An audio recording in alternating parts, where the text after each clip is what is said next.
to D7. Okay, this is dominant 7. What's the only place in the major scale where you have a diatonic dominant 7? 5. So if it's saying I am a 5 chord, let's see where it resolves. G major 7. Well, makes sense. D7 would be the 5 of G.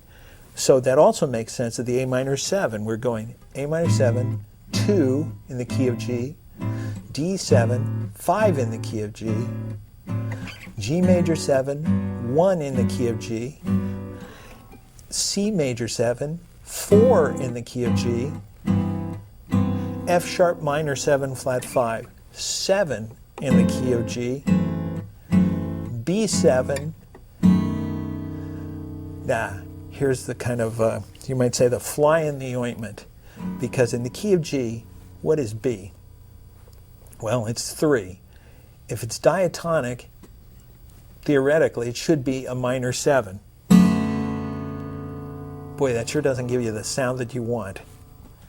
So by turning that 3 chord into a dominant 7, what it does is it makes it function as the 5 chord of E minor, where the progression resolves. And in fact, this is in E minor. Now, what's the relationship of G major to E minor? G major is what you might call the parent major scale, and E minor is its relative minor. And the relative minor of any major key is the minor key built off of the 6th note of the scale. So G's relative minor, G, A, B, C, D, E, would be E minor. And those two scales, G major and E minor, are so closely related that they share the same key signature in written music. Just quickly, let's figure out another one. C. What's C's relative minor going to be? C, D, E, F, G, A. So you get the idea. Now, here's a cool thing about this. So 2, 5, 1, 4, 7, this altered 3 chord, 2, 6 minor. You could actually improvise over that entire passage just using the notes of a G major scale. And I know that's not our focus here necessarily, but just as a point of interest and why it's really valuable to know these diatonic 7th chords. They make suggestions, if you're familiar with them and how they work, as to what kind of melodic vocabulary or scalar choices are going to work in your improvisations. Okay, so then let me do Autumn Leaves again. And what I'm going to do is I'm just going to play some of these chords different ways, and we'll just see how a different pass can work through the same progression. I'm going to start with an A minor 7 out of the F shape. And I'll play this in free time. I'm not going to give it a heavy metric treatment, so I'll just kind of flow with it, rubato. So here we go. A minor 7, F shape.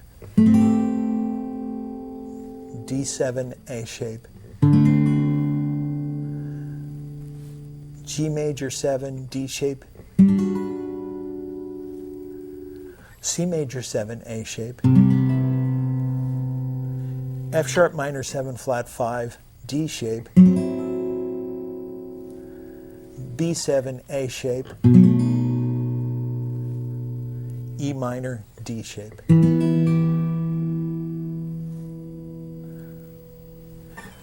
A minor 7, E shape. D7, A shape. G major 7, C shape. C major 7, E shape. F sharp minor 7 flat 5, C shape. That beautiful voicing. B7, E shape, E minor, A shape. To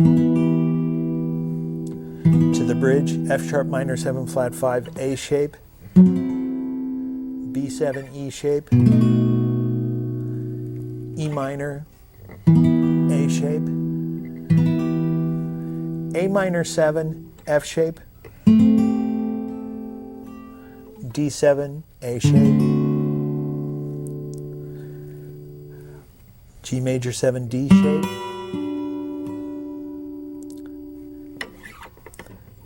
C major 7, D shape,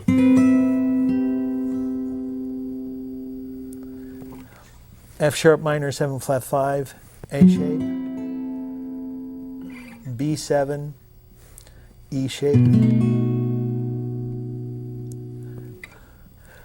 E minor 7, A shape, A7, D shape, D minor 7, A shape, G7, D shape, C major 7, A shape, F sharp minor 7 flat 5, F shape, B7, A shape, E minor,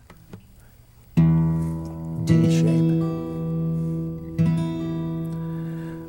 So there's just really so many ways you can move through a progression like this, and it's really beautiful, the options that you have. And so as with the other songs, I'll have some passes through the form indicated in your booklet with suggestions for which chord voicing you should use, and they'll be designed to give you some variety, some different ideas, and I think you'll have a lot of fun with them. So we'll take a brief pause here, then we'll return with the beautiful song from the movie Black Orpheus, Magna de Carnaval.